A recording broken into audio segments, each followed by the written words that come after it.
Everyone, welcome back to my YouTube channel. इसकी हमने पूरी एक सीरीज भी रेडी की है, तो आज ही हमारा लास्ट फाइनल शूट है। इससे पहले की वीडियो स्टार्ट हो जाएगा, आपने चैनल को सब्सक्राइब नहीं किया है तो चैनल को सब्सक्राइब कर लीजिए। यहाँ पे हमने जो सिटिंग वाला पोजीशन रखा है कि ऑब्वियसली अगर हम शूज लेके तो यहाँ पे पहन के कंफर्टेबली हम जा पाएंगे ना। तो यहाँ पे हमारा जो मैट था, यहाँ पे हम कई जो लैमिट है, हम इसमें कई ज्यादा बार कंफ्यूज हो रहे थे कि हम हाई ग्लॉसी के साथ जाए या फिर प्लेन मैट फिनिश के साथ जाए। बट स्टैंडर्ड होते हैं कि एटलीस्ट आपको ये 5 बास्केट्स तो नेसेसरी लेनी ही चाहिए किचन ट्रॉली में। यहाँ पे एक अटैच वॉशरूम है, अटैच बालकनी है।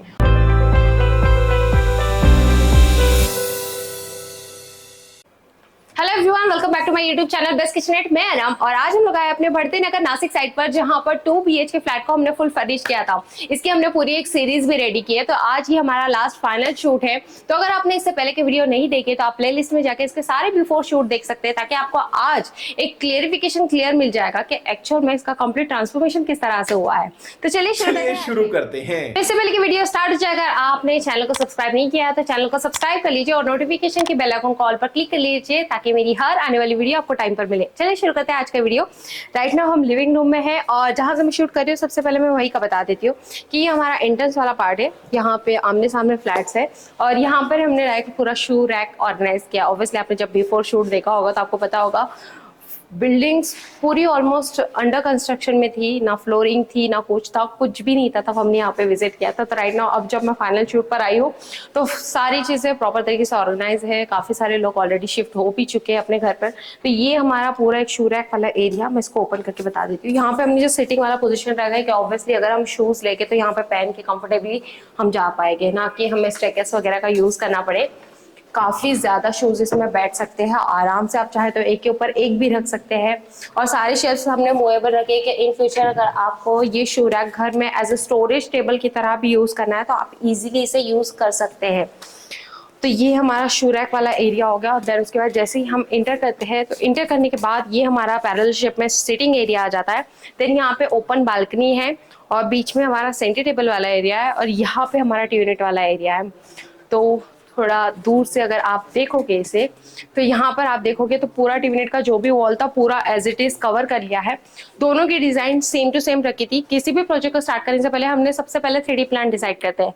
3D में हमारी डिजाइन, हमारा रूम का लाइट और लैमिनेट चॉइस, मटेरियल चॉइस, सारी चीजें क्लियर हो जाती है। तो हमें चॉइसेस करने के लिए और एग्जैक्ट क्या हमें फाइनल करना है काफी क्लियर और बहुत ज्यादा बड़ी हेल्प हो जाती है 3D के सपोर्ट की वजह से। तो यहाँ पे हमारा जो मैट था, यहाँ पे हम कई जो लैमिट है, हम इसमें कई ज्यादा बार कंफ्यूज हो रहे थे कि हम हाई ग्लॉसी के साथ जाए या फिर प्लेन मैट फिनिश के साथ जाए। बट फाइनली हम SF के साथ गए हैं, जो कि हमारा वुडन टेक्सचर वाला ही लैमिट है।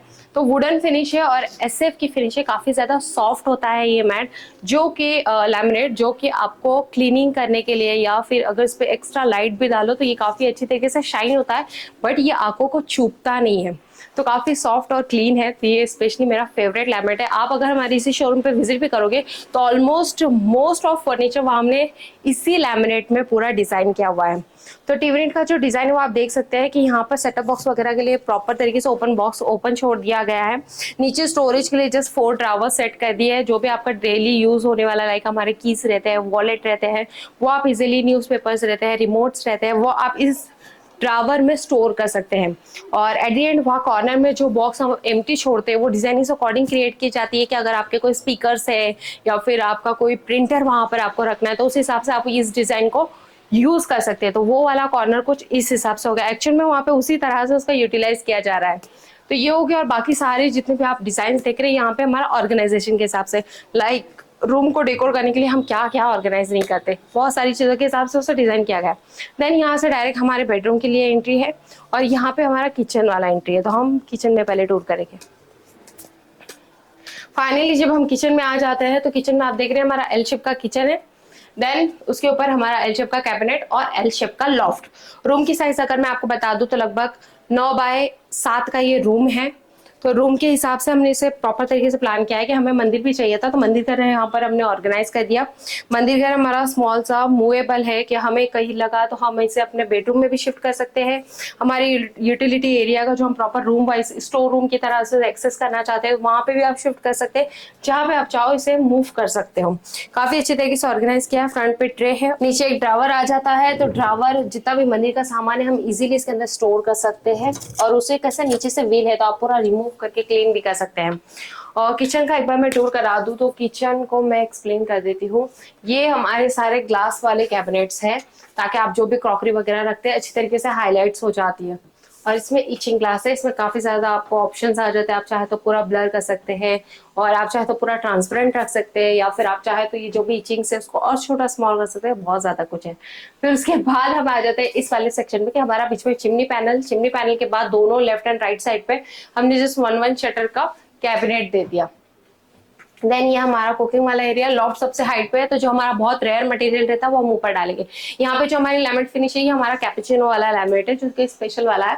इस पे हल्के से स्पार्कल्स है जो कि लाइव आपको देखने मिल सकते हैं, कैमरे में शायद ही आ जाए। उसके बाद फिर हमारा आ जाता है किचन वाला नीचे का पार्ट। किचन वाले पार्ट में ये हमारा सिंक एरिया है, तो सिंक पे जस्ट एक शटर, कॉर्नर में पुल आउट दे दे, क्योंकि ऑब्वियसली यहाँ पे आरओ वगैरह है, तो डेली यूज होने वाली ग्लासेस जैसे आप देख रहे हैं यहाँ पे ग्लासेस रखे हुए, तो यहाँ से काफी इजी होता है एक्सेस करने के लिए ग्लासेस और हमारा वो सारी चीजें। देन उसके बाद यहाँ पे हमारा एल कॉर्नर है, तो ऑब्वियसली एल कॉर्नर के लिए यहाँ पे सामने सारे आटे और राइस के डिब्बे, और कॉर्नर में हमारा एलपीजी चला जाएगा। यहाँ पे हमारा कप ससर वाला रैक, देन उसके नीचे थाली वाला जो हमारा स्टैंडर्ड रहता ही है, उसके बाद कटलरी, और उसके नीचे 2 प्लेन बास्केट्स। ये सारे हमारे स्टैंडर्ड होते हैं कि एटलीस्ट आपको ये 5 बास्केट्स तो नेसेसरी लेनी ही चाहिए किचन ट्रॉली में। और अगर आपका स्टोरेज ज्यादा है तो आप और एक्स्ट्रा बास्केट भी ले सकते हैं। और अगर आपका स्टोरेज बहुत कम है तो और आपका बजट भी नहीं अलाउ कर रहा है, तो मैं चाहूंगी कि अगर आप बजट फ्रेंडली होना चाहते हैं तो आप जस्ट 5 बास्केट लीजिए, और बाकी के सारे शटर्स लेके मिडल में शेल्फ डाल दीजिए, ताकि आप ऊपर नीचे के स्पेस को प्रॉपर तरीके से यूटिलाइज कर पाओगे अपने किचन में। ये हो गया हमारा किचन का स्टोर। तो अब हम चलते हैं बेडरूम में। जब हम फाइनली बेडरूम में आते हैं तो ये हमारा मास्टर बेडरूम 2 है। मैं लाइट्स और ऑन कर देती हूँ ताकि थोड़ा क्लियर हो जाए। तो ये हमारा मास्टर बेडरूम 2 है। यहाँ पे एक अटैच वॉशरूम है, अटैच बालकनी है, और यहाँ पे हमारा बहुत जब हमने फाइनली क्लाइंट से कंसल्ट किया था तो हमारा ये कंसेप्ट बहुत ज्यादा क्लियर था कि हम बहुत ही जहाँ पे नेसेसरी है उतना ही फर्नीचर लेके, अदरवाइज हम एक्स्ट्रा फर्नीचर नहीं लेंगे। यहाँ पे हमें जितनी स्पेस मिली थी वहां पे हमने एक प्रॉपर तरीके से बेड ऑर्गेनाइज कर दिया, बैक पैनलिंग पूरा फिक्स कर दिया, और हमने वार्डरोब से थोड़ा थोड़ा एक्स्ट्रा ले लिया ताकि वो एक लुक वाइज अच्छा दिखे। देन यहाँ पे हमारा वार्डरोब आ गया। यहाँ पे हमें स्लाइडिंग वाला ऑप्शन नहीं था, आप देख पाओगे। यहाँ पे हमारा वॉशरूम एंड हो जाता है, देन सिर्फ हमें ये 4 फीट का जगह मिल रहा था। तो यहाँ पे अगर हम बाय डिफॉल्ट स्लाइडिंग भी दे पाते थे तो स्लाइडिंग में हमें काफी एडजस्टेबल, बहुत ही कंजेस्टेड हो जाता है उसे एक्सेस करना। तो हमारे पास इतना स्पेस तो था ही कि हम इसे ओपनेबल दे दे। तो फाइनली हमने यहाँ पे इसे ओपनेबल दे दिया। अंदर के जितने भी शेल्फ्स रहते हैं, हैंगिंग वाला ऑप्शन रहता है, ये सारा कुछ कस्टमाइजेशन में होता है कि आप अपने क्लोथ के अकॉर्डिंग शेल्फ डलवा सकते हैं। बट मोस्टली मैं सजेस्ट करती हूँ कि ज्यादा शेल्फ डलवाने से अच्छा है कि आप नॉर्मल शेल्फ ले लीजिए। फिर उसके बाद वार्डरोब ऑर्गेनाइजर आते हैं जो कि अमेजोन पे बहुत ज्यादा अवेलेबल है, वो आप ले सकते हैं, ताकि अगर आपको नॉर्मल से एक क्लोथ भी निकालें तो काफी कंफर्टेबली आप उसे एक्सेस कर पाते हैं, और ज्यादा मेंटेनेंस भी नहीं आता, ज्यादा कपड़े फोल्ड करके रखने भी नहीं पड़ते। तो फाइनली ये हमारा था। उसके बाद फिर ऊपर हमारा लॉफ्ट वाला सेक्शन आ जाता है। लॉफ्ट वाले सेक्शन पे ऐसा है कि यहाँ पर लॉफ्ट बना हुआ नहीं था, नीचे से एक फ्लैप देते हुए हमने प्रॉपर तरीके से उसे ऑर्गेनाइज कर दिया, ताकि जो भी आपका बहुत रेयर मटेरियल है, लाइक आपके वेदर अकॉर्डिंग जो भी आपके क्लोथ्स वगैरह है या फिर आपके बैग्स वगैरह है बड़े, वो सारे आप ऊपर स्टोर कर सकते हैं। तो ये वाले लॉफ्ट का इस तरह से आप यूटिलाइज कर सकते हैं। देन उसके बाद आपको पता है बेड तो डायरेक्ट हाइड्रोलिक आ ही जाता है। इसके अंदर भी बहुत सारा मटेरियल आप स्टोर कर सकते हैं, लाइक कि आप देख सकते हैं आपके पास एक्स्ट्रा मैट्रेस है, या फिर आपके पास एक्स्ट्रा बहुत सारे ब्लैंकेट्स वगैरह है, और भी बहुत सारे पर्पज ये क्लियर करने के लिए आप इसमें बहुत सारा मटेरियल अपना स्टोर कर सकते हैं। तो फाइनली ये होता है फर्नीचर का एक्चुअल यूटिलाइज। इसके बाद हम चलते हैं मास्टर बेडरूम में। तो फाइनली हमारे मास्टर बेडरूम में ये हमारा बेड है, 2 साइड टेबल्स है। साइड टेबल का बहुत अच्छी तरीके से यूटिलाइज हो रहा है। ऑब्वियसली क्लाइंट हमारे वर्किंग में है तो आपके प्रिंटर्स रहते हैं, आपका लैप भी रहता है, और आपका अगर पीसी है तो आप इस तरह के स्पेस पे ऑटोमेटिकली अपना खुद से एक सेल्फ एडजस्टमेंट के अकॉर्डिंग आप उस प्लेस को प्रॉपर तरीके से यूटिलाइज कर लेते हैं। देन यहाँ पे हमारा वार्डरोब वाला सेक्शन हो गया। देन ऊपर हमने पूरा लॉफ्ट कवर कर दिया एंड टू एंड। उस साइड पे लॉफ्ट नहीं था, मेकिंग भी नहीं था, हमने पूरा पैनल देते हुए पूरा प्रॉपर स्पेस का यूटिलाइज कर लिया और कवर कर दिया। यहाँ पे वार्डरोब का एक व्यू दिखा देती हूँ, सबका अपना अपना पर्सनल रहता है लेकिन मैं दिखा दे रही हूँ जस्ट एक व्यू।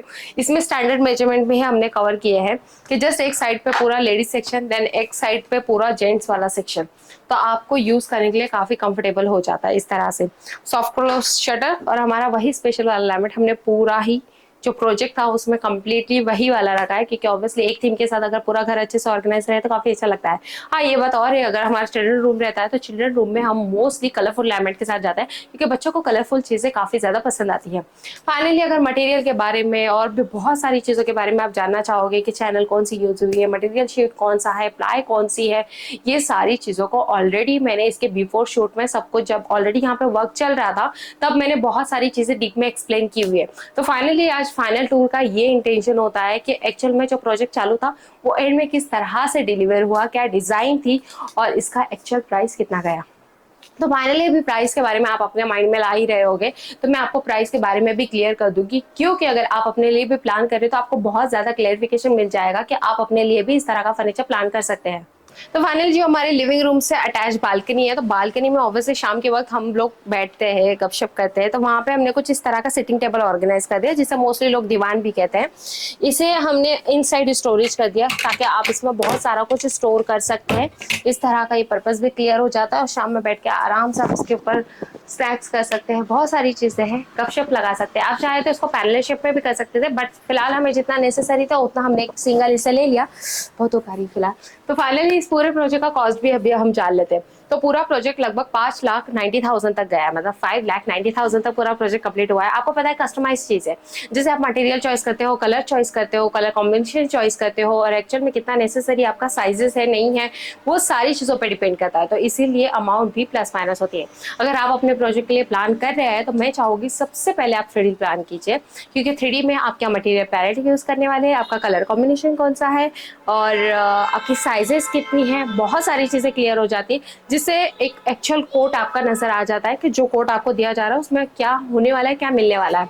तो फाइनली मैं चाहूंगी कि अगर आप ऐसा कुछ प्लान करें तो नीचे दिए गए नंबर पर आप डायरेक्टली डिस्कस कर सकते हैं। उम्मीद करती है आज का वीडियो आप लोगों को पसंद आया होगा। चैनल को सब्सक्राइब कीजिए, वीडियो को लाइक कीजिए और जितना चाहे उतना शेयर कीजिए। मिलता है अगले नए एपिसोड के साथ, तब तक के लिए बाय बाय।